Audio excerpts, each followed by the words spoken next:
Welcome to our story, Love Through the Fences. This is a touching tale about Nancy, a young guard, and George, an asylum seeker. Their worlds are very different, but when they meet, they learn that love can cross rules, walls, and fears.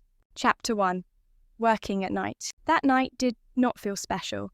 It seemed the same as every other night, I thought, but that night was the beginning of a change in my life. I did not know it then, but I understand it now. It was a cold, dark evening in January. I was getting ready for work and wearing my uniform. Tom, my boyfriend, was watching a DVD.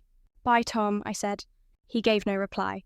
"Tom, you know I don't like you working nights," he said. He said the same words every night. He kissed me, but the kiss felt cold. I stepped out of the front door. We lived in a nice new house in Greenwich, southeast London. I thought I knew myself. I thought I knew what I wanted. I had Tom, my man. He was older than me, tall, with blonde hair and blue eyes. He enjoyed buying me things, clothes, shoes, jewellery, expensive things. On my 18th birthday, he gave me a gold watch. We first met when I was still at school. At that time, I dreamed of being a writer. Tom laughed at me. He said writers were clever. "You're not clever," he told me. "You're pretty, but you're not clever." And I believed his words. After school, I moved in with him. I did not think about my future. I thought I was in love. Tom was everything to me. That night, I started the car and drove into the darkness. The air was icy. As I drove, I thought about Tom.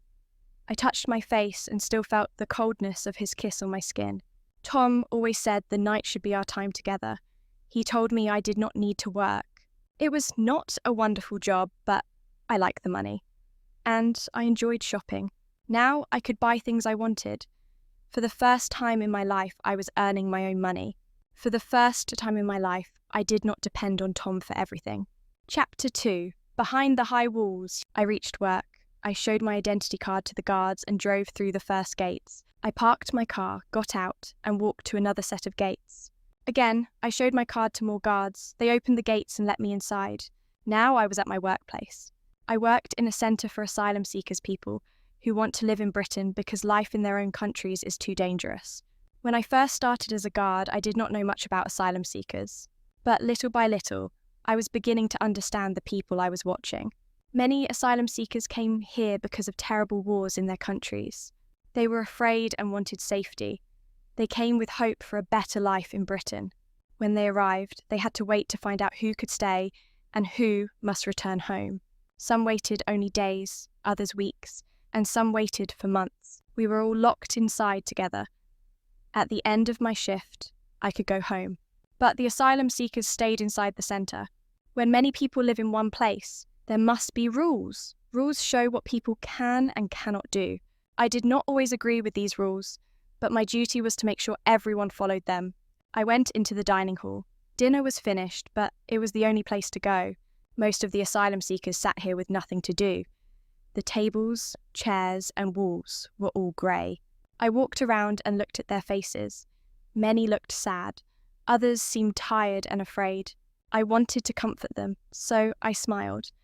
But when they saw my uniform, they turned away. To them, my uniform said, "I am not your friend." People were waiting for tea or coffee and a biscuit. Bill, another guard, was watching them. I noticed a woman at a table with her small boy. They both looked very tired and sad. "Do you want tea or coffee?" I asked her. She didn't understand. I started to ask again, but then there was a loud shout. The woman and child looked up, frightened. Bill was yelling at a tall man. "Put it back," he shouted. "Oh, I saw you. You were stealing." The tall man had dark hair and eyes. He stared down at Bill. "Stealing?" he asked. "Yes," Bill said. "You took something that was not yours." The man looked at the 2 biscuits in his hand. "But these are only biscuits," he said angrily. "They are not worth much." "You can only take 1 biscuit. It's the rule." "You took 2, Bill replied. "But the second biscuit is not for me," the tall man said. "It is for that boy." He pointed at the child with the woman. The boy was too afraid to take one. He is scared of all the rules here. "Yes," said Bill, "and you must follow the rules." The tall man did not fear Bill's words. He walked away and gave the 2 biscuits to the boy. He smiled, and it was a beautiful smile. But the boy was too tired to smile back. He ate quickly. 1, 2. He was very hungry. The man smiled at the boy again, and I smiled at the man. The tall man looked at me for a moment, then his smile disappeared. He turned his back to me. I wanted to tell him I was a friend, but my uniform sent a different message. It said, "I am not your friend. I agree with these rules." The man saw my uniform and understood its meaning. But inside, my heart was saying something very different. Chapter 3. Speaking with George. I finished work at 8 in the morning and drove to the supermarket. I wanted to buy some fruit. After working in the asylum centre, I always wanted something fresh and good to eat. At work, everything looked grey, but outside the world was full of colour. At work, I thought the only beautiful thing was the tall man's face. I bought my fruit and drove home. Sometimes, when I came back from work, Tom was still angry with me. But today he wasn't there. He was at his job. I was glad to have the house to myself. I looked at all the things I owned, the clothes and shoes in the bedroom, the big, expensive TV in the living room, my lovely gold watch. What did these things say about me, Nancy Richardson? The asylum seekers had so little. Did I really need all these things? I was not sure anymore. I turned on my favourite music. Then I saw the tall man's face in my mind. He wasn't smiling. Maybe he didn't like me, I thought. That made me sad. I didn't know why. I didn't even know him, but I wanted him to like me. At work, I was standing near the biscuits and coffee when I saw the tall man again. My heart jumped. He reached into the box and took 3 biscuits. "Look," he said, 3 biscuits. What will you do?" His face looked hard. "There are rules here," I told him. "We must all follow them." "So, what will you do?" he asked again. "Nothing," I said. "Not every guard shouts at people." He looked at me. "That little boy," he said. "Hamid, he watched people kill his father and brother. They tried to kill him too." I couldn't find words. "He escaped with his mother," George said. "They travelled for 2 weeks to reach this place. When I gave him the biscuits, I wanted him to feel better. But how can a boy feel better with just biscuits?" Emotional. Most of the time, I didn't think much about why people left their homes. But this man made me think. And it was difficult. "Hamid and his mother will get help here," I said. "Lawyers will listen to their story and support them." "I hope so," he said. I couldn't stop looking at his face. It showed so many feelings at once: anger, sadness, and kindness. I wanted to understand him more. "And you?" I asked softly. "Why are you here?" He didn't answer straight away. He just studied me. Then he said, "Why are you here yourself?" I looked away, afraid of my feelings. "I'm just doing my job," I said. Then I looked back at him. "My name is Nancy. What's yours?" "I'm George," he said, and when he gave me that wonderful smile, my heart jumped again. "Do you agree with all these rules?" he asked. "No," I admitted. "Not all of them." "Then why do you work here?" he asked. I didn't know how to explain. The truth was, I liked earning money. I wanted to be a writer, I said, but I left school early. "You can do anything if you really want to," George told me. "Maybe," I said. We kept talking. George made me think about life. Writing had always been something I loved. Maybe I really could write. Tom was the only one who told me I couldn't. I was changing, and neither Tom nor I could stop it. Chapter 4. The Dinner with Friends. It was Friday night. I was not working. Tom and I were going to dinner at my best friend Harriet's house. Harriet and I had been close since school. We met every week. She lived with her boyfriend Steve, and they were planning to marry in April in Scotland. I put on a red dress and my favourite shoes. "You look beautiful," Tom said. He tried to kiss me, but I moved back. "Come here," he said and pulled me hard. "Stop it, Tom," I said. "Why don't you want to kiss me?" he asked. I stayed quiet. I felt angry when Tom behaved like that. We didn't speak again as we walked to Harriet and Steve's house. "Hello, come in," Harriet said, opening the door. I went into the kitchen with Harriet. She was busy cooking. Harriet was a very good cook. After school, she trained to be a chef while I moved in with Tom. Back then, I thought I was the lucky one because I had a man who earned good money and I didn't need to work. But now, I wasn't sure. I was learning that work could be important. Harriet knew me better than anyone. She looked closely at me. "What's wrong, Nancy?" she asked. "You seem different. What is it?" I looked at her. "Don't call me stupid," I said. "It's about someone at work." "At the centre?" "Yes." "A guard?" she asked. "No." "Then one of the asylum seekers?" "Yes, I really like him." "Like? What do you mean?" Harriet asked. "I think about him all the time." "But, Nancy, you have Tom. You and Tom love each other. What else do you need?" "I don't want more things," I said.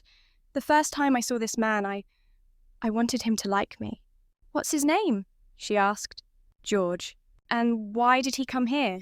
"I don't know," I said. I asked him, but he didn't answer. "Then what do you really know about him?" I looked at my best friend.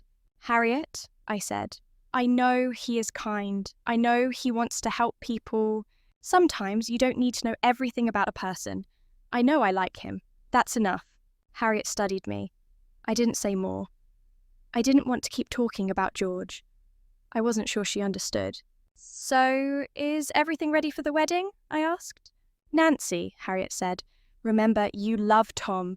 You live with Tom. You have a lovely home and a good life. Don't throw it away." She was right. Of course, I had a nice home. I had Tom. But I didn't tell her how often Tom was angry with me. "How is your job?" Steve asked during dinner. I began. "Why don't they close that centre?" Tom said. "One day the asylum seekers will escape. Then we'll all have problems. They steal things." I thought of George, Bill, and the biscuits. "Asylum seekers don't steal things, Tom," I said. "Well, they come here and take our jobs," Tom answered. "Soon, Nancy will say everyone can come here. Then there'll be no jobs, no homes, no beds in hospitals for us." "Tom," Harriet said, "what are you talking about?" "I mean, asylum seekers come here to get a better life," Tom said. "This is our country, not theirs." "Our country? Who are we?" Steve asked. "Us, me, people born here," Tom replied. "So," Harriet said, "you mean I can't live here because my father was born in Scotland and my mother in Italy?" She was as angry as I was. "That's different," Tom said. "Why is it different?" Harriet asked. "I'm talking about people from far away. They come here and take jobs and homes. People come here because they're afraid to stay in their own countries," I said. "It isn't easy for them to leave. I hear terrible stories at the centre. These people need help." Tom laughed. "Stories? That's all they are. Nancy is so soft she believes anything. More cake, Harriet." Tom saw we didn't agree with him, so he changed the subject. That night in bed, I couldn't look at him. "The one night I have you home and you won't talk to me," he said. "I don't know you anymore, Nancy." I didn't reply. I waited until he was asleep, then turned to look at him. Tom, with his angry thoughts about asylum seekers. Do I still love him? I asked myself. I closed my eyes, but I saw George instead of Tom. Chapter 5. In Danger. The next time I met George, he was standing outside the grey building smoking. When he smiled at me, my heart jumped.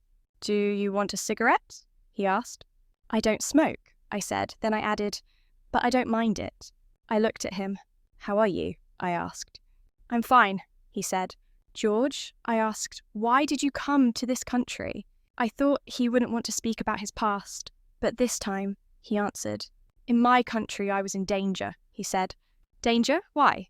"Yeah, I was a photojournalist," he explained. "I took pictures for the newspapers, but the police didn't like them.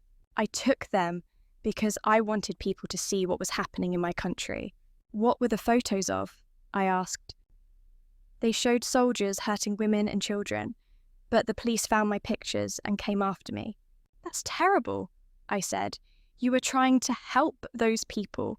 "Yes," he replied, "but the police didn't want anyone to know what was really happening." "So what did they do to you?" I asked. "They locked me in a building and they hurt me. Look." He opened his shirt and showed me the scars on his body. "Now you see why I can't go back home."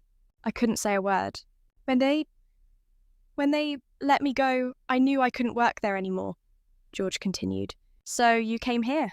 I asked.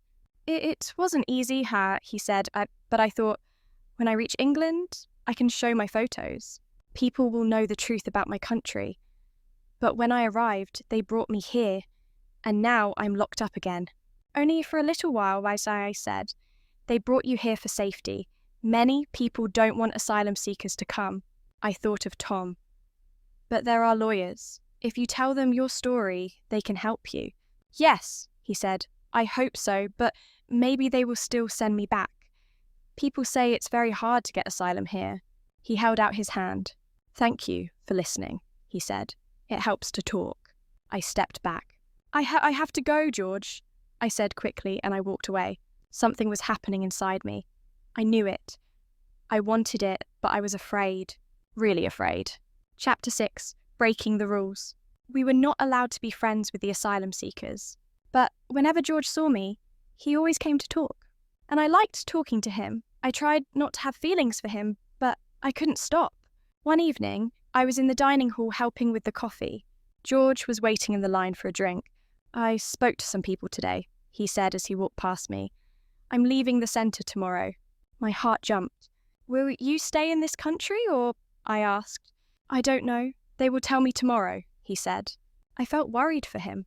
Then I made a sudden choice, a dangerous one.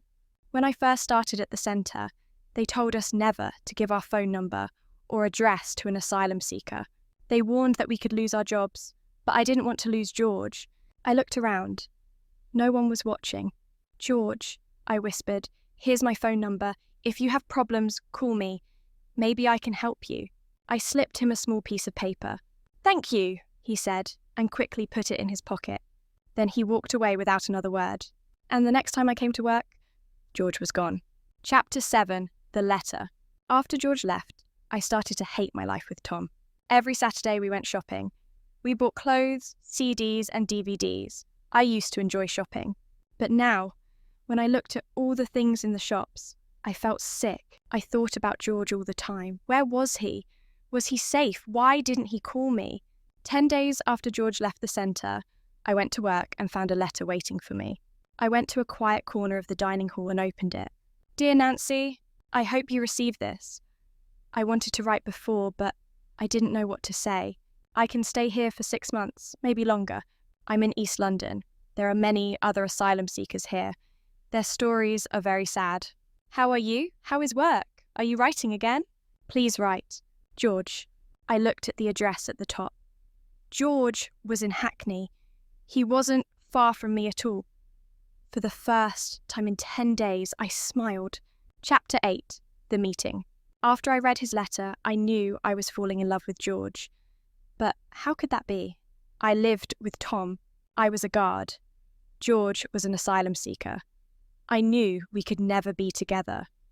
I told myself I had to forget him. I read his letter again and again, but I did not write back. I wanted to, but what could I say? A week later, while I was at the supermarket, a text arrived on my phone. I knew it was wrong to meet George without telling Tom. I knew it was wrong to love him, but I could not stop myself. At 3 o'clock, I sat in the cafe at the bookshop. Nancy. I looked up. George, I said. He looked tired. How did you get here? I asked. I came by bus. I wanted to see you again, Nancy. He looked at me for a long time. You're different without your uniform, he said. Am I? I asked. I couldn't think of what else to say. You look nice, he said. I smiled. Are you working now? I asked him. Not yet. I get a little money, but not much. I want to buy a camera and take pictures. I need to work. Now, I'd love to see your photos. Emo, I said. Yes, he replied. I think you would understand them. They show what really happens to people. We talked for a long while. He told me about his life in East London. I told him a little about mine. Then he asked, What's the time? I must be back by 5:30. I looked at my gold watch. It's 4:30, I said. That's a lovely watch, he said. Yes, I answered, but I felt my face go red. Did George think I was very rich? Did someone give it to you? He asked. It was Tom, I said quietly. And who is Tom? He asked. Tom is the man I live with, but I stopped. I wanted to tell George that I no longer loved Tom. I knew my heart was choosing George, but I could not find the words. Then George spoke for me. Nancy, he said, I feel something is happening between us. Yes, I admitted. I need to know, do you give your number to all the asylum seekers? No, I said. Only you, George. And then he kissed me. In that moment, I knew I was leaving Tom. Chapter 9, Walking Away.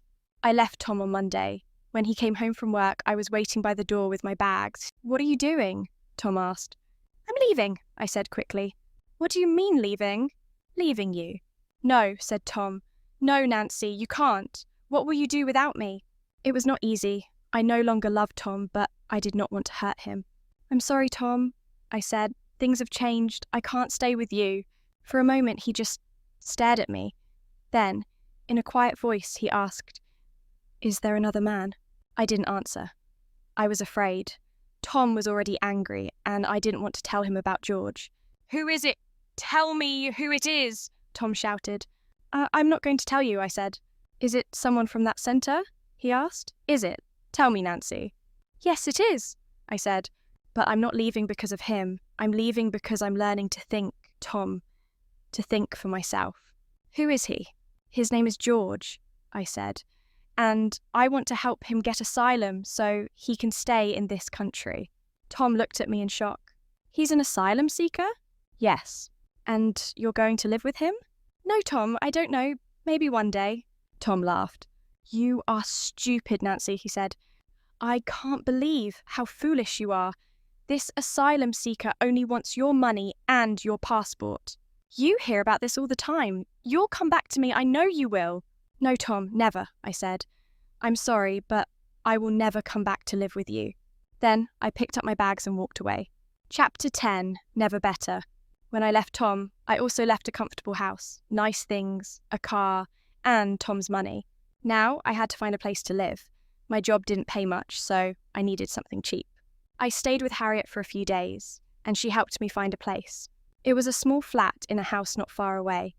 I was glad it was a little closer to George in Hackney. A week later, I moved in. Harriet came to visit. "I brought you some cakes," she said. She looked around. "Are you sure you'll be all right here? It's so small." "Yes," I said. "It is small, but I don't want a big house anymore. I want to change. I'm going to do something with my life." "Don't change too much, Nancy. I like you as you are." "Oh, Harriet," I said, and I hugged her. Harriet's wedding was in a few weeks, and I knew she wanted me to come. But I couldn't. Not now. It felt too hard.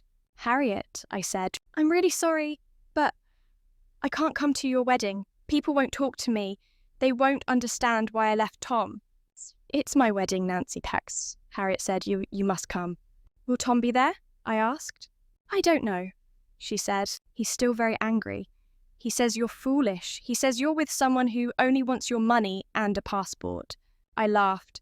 "But I don't even have much money," I said. Then we heard a knock at the door. "That will be George," I said. "Please stay, Harriet. I want you to meet him." I opened the door and George walked in. He looked at me, then at Harriet, then at the cakes. "Are you Harriet?" he asked. "Yes," she said. "How did you know?"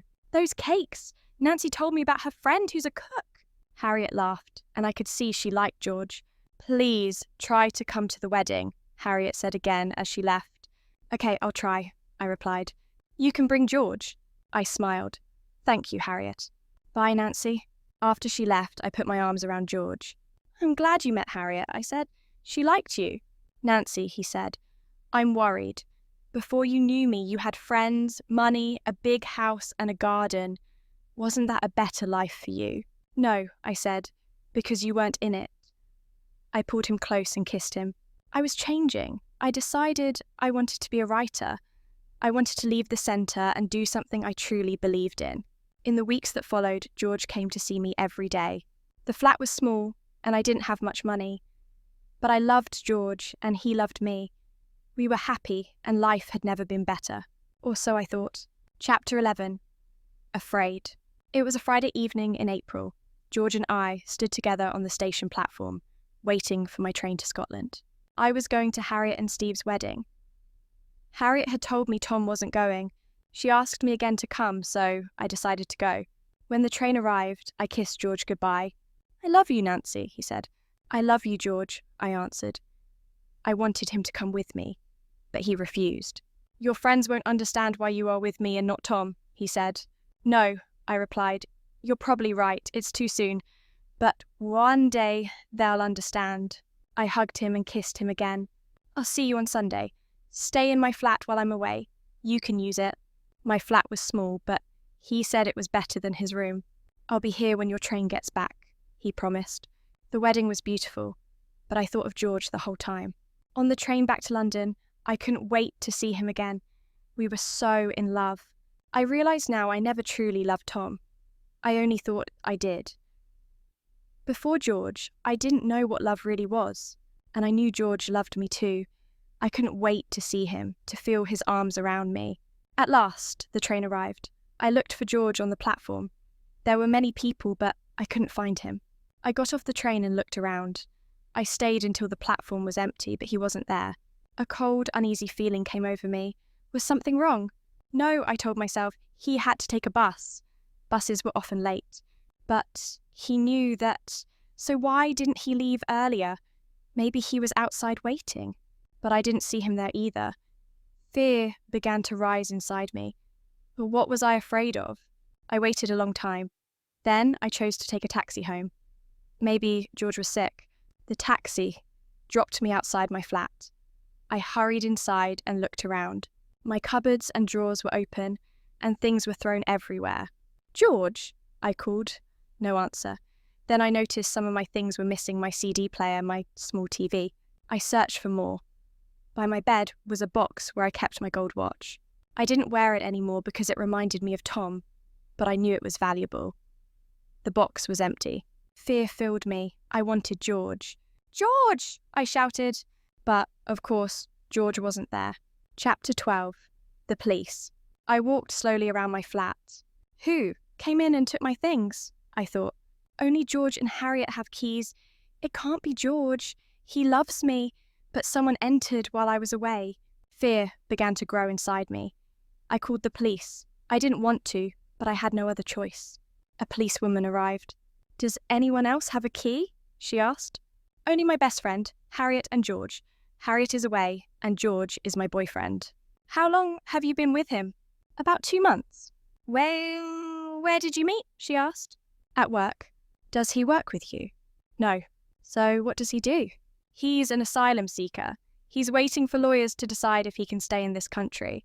So he doesn't have papers to work yet? She asked. No, but he'll get them soon. Is your passport here? Let's check, please. We went to the cupboard where I kept my passport. It was gone. Do you know where your boyfriend is? The policewoman asked. We need to speak with him. I opened my mouth, then closed it again. I didn't want the police to find George. No, I said. I don't know where he is. We saw each other every day before I went to Scotland, but he wasn't here when I got back.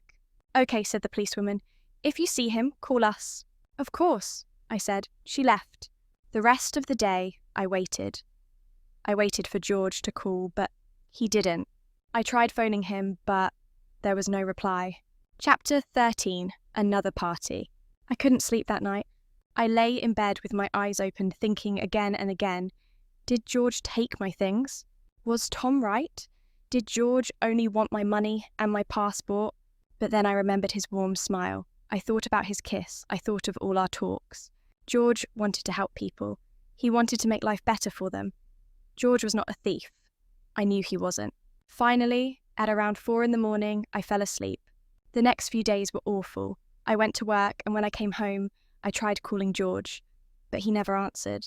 Maybe I could go to his flat, I thought. His address was written at the top of his letter, but maybe he doesn't want me to find him. On Friday evening, my phone rang. I answered quickly, thinking it was George. Hi, Nancy, it's Harriet. We're back from holiday. It was wonderful. Paris is so beautiful. Good, I said. I'm happy for you. Are you still coming to our party tonight, Nancy? She asked. Oh, I don't know, Harriet. I had forgotten about her party. What's wrong, Nancy? You sound awful. It felt good to hear Harriet's kind voice, but I still felt low. I told her about my flat and about George. Oh, poor Nancy, she said. I can't believe it. That's terrible. But are you sure it was George? No, I don't believe it was George, but the police think it was him. You tried calling him? She asked. Yes, he doesn't answer. What about his flat? You have his address, don't you? Yes, but I don't think he wants to see me. He knows where I am. So where is he? Why isn't he here? Nancy, we'll just have to wait and see. I know this is hard for you, but you can't stay alone after this. You need to be around people. Come to the party, please, Harriet said. I really don't feel like going to a party, I replied. Oh, come on, Nancy. It will make you feel better. I didn't want to go, but Harriet was right. I didn't want to sit by myself, so that evening I took the bus to Harriet's house. She opened the door and hugged me. Have some champagne, she said. You need something to cheer you up. Thanks, Harriet, I said. She gave me a drink in the kitchen, then I went into the sitting room. It was full of people. Everyone was smiling, laughing and sighing and talking. I felt more lonely than ever. Maybe I'll go home, I thought, when someone suddenly said my name. Chapter 14. My Old House. Nancy! My heart stopped for a moment. I looked up. It was Tom. Good to see you, he said. How are you? I'm fine, I replied, trying hard to look calm. Inside, I felt awful. I looked at him. Wasn't he still angry with me? Have another glass of champagne, Tom said. Tell me about your new life. I want to know. There isn't much to tell, I answered. I've got a new job. Here, he said, handing me another drink. He didn't really care about my new life. Thanks, I said. The champagne tasted good after such a terrible week. I drank it quickly, then had some more. You okay? Tom asked. No, Tom, I feel sick. I need to rest, but it's too noisy here. Why don't you come back to my house? It's quiet there. Okay, Tom, I said. I felt too weak to say no. Tom took my arm and helped me back to my old house. On the way, he started talking. Steve told me about George, Tom said. What did he say? He said George stole from your flat, your watch, your CD player, and your passport. He said the police want him. The police don't know George took my things, I said. You were stupid. You left me for him. Tom, I don't want to talk about this. I still felt unwell. We reached the door of my old house, and Tom opened it. It's not too late, he said. You can move back here. No, Tom, I said. I don't want to be with you anymore. We went into the living room. I'll make coffee, Tom said. While you think. He went into the kitchen. I looked around. It felt strange to be back. I walked over to the CDs and noticed a small box behind them. I picked it up, opened it and froze. Inside was my gold watch. I turned it over and saw my initials, NR. Cold fear ran through me. Tom came back with the coffee. Well, he asked, what will you do now that you know George took your things? George took my things, Tom? I asked. Yes. So, I said, my voice firm. What's this then? I showed him the watch. Tom's face went pale. Tom, why is my watch here? He stayed silent. Did you go to my flat and take it? I asked. Did you take my other things too? Are you saying I steal? Tom said. No, I know you don't need my things. So why did you take them? Look, Nancy, he said coldly. I gave you everything you wanted, but you left me for an asylum seeker with no money. I wanted to show you it was a mistake. But it wasn't a mistake, Tom, I said. George and I love each other. He's using you for a passport and money, Tom shouted. No, he isn't, Tom. George is good and kind, kinder than you'll ever be, I cried. You wanted George out of my life. That's why you did this. And now the police are after him. I was furious. Tom tried once more. I'm not letting you go again, he said, moving towards me. I rushed to the door and opened it. Goodbye, Tom, I said. I threw the watch at him and ran out of the house. I ran straight back to Harriet's. Nancy, she said, opening the door. What's wrong? Harriet, I said, can I use your phone? I need the police. Chapter 15, Our Story. The police found my passport, CD player, and television in Tom's garage. That night, I stayed at Harriet's house. In the morning, I tried calling George again. There was still no answer. Maybe he isn't in the country anymore, I told Harriet. What's his address? She asked. I took his letter from my bag and looked at the address written at the top. Here, I said, showing it to her. Okay, Harriet said. Come on, we'll go there now. I'll drive. I hugged her tightly. She really was a true friend. We got into her car and she drove quickly. I can't believe Tom did this, Harriet said. Where did he get a key? Do you think he took it from our house while we were away? I don't know, I said. It doesn't matter. The police are speaking to him now. He'll have to explain everything. Tom was angry because you left him for an asylum seeker, Harriet said. But I never thought he could be so cruel. I didn't think he would do something like this. And most to you to the night. I know, I said, but when we were together, he was always angry with me. He tried to stop me doing what I wanted. He stopped me from writing. He didn't like me working. He always wanted control. Now he wants to stop me from being with George. I felt a deep sadness when I said George's name. I longed to see him again. I'm scared, I told Harriet as we stopped outside George's address. It was a big old house. What are you scared of? She asked. I'm scared he isn't here. But I'm also scared he is here and doesn't want to see me. Why hasn't he called? Maybe he doesn't want me anymore. I looked at Harriet. Go in and ask, she said. You need to know. Can you come with me? I asked. No, she said. You must go alone. I got out of the car and walked through the front door of the building. Some children were playing near the stairs. Excuse me, I said. I saw fear in their eyes. Do you know a man called George? I asked. They looked at each other, then smiled. George, George, they sang, laughing as they ran upstairs. A few minutes later, they came back down and rushed out into the street. I looked at the empty stairs. Did they understand me? No one appeared. I started to leave when I heard a voice. Nancy. I turned. George was standing at the top of the stairs. George, I said. He didn't move. George, please talk to me. I need you. Nancy, he said softly. I want you to know I didn't take your things. George, I know you didn't, I replied. I went to your flat while you were away. I saw it. Your TV was gone and a glass was broken. I thought, people will blame me. I was afraid, Nancy. Is that why you left me? I asked. Yes, when I saw your flat, I thought Nancy had a big house and money before me. Now she lives in a small flat and people don't like her being with me. People don't understand. Maybe we can't be together, Nancy. George, yes, I had a big house before I met you, but I wasn't happy. George started walking down the stairs. But can I make you happy? He asked.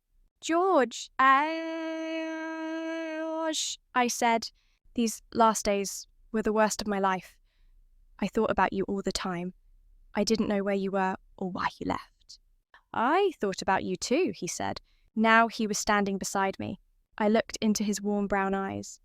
I love you, George, I said, and I want to be with you. I love you too, Nancy, but maybe I'll have to leave. Maybe I'll be sent back to my country. We don't know yet. Being together won't be easy. No, it won't be easy, but we can help each other, I said. Together, we can do anything. He smiled, then kissed me. I knew in that moment everything would be all right. I knew George and I would stay together. George showed me that I could change. He showed me I could do anything I wanted. That is why I decided to write our story. If you enjoy heartfelt stories about courage, change, and finding true love, make sure to like this video, share it with friends, and subscribe so you won't miss the next story.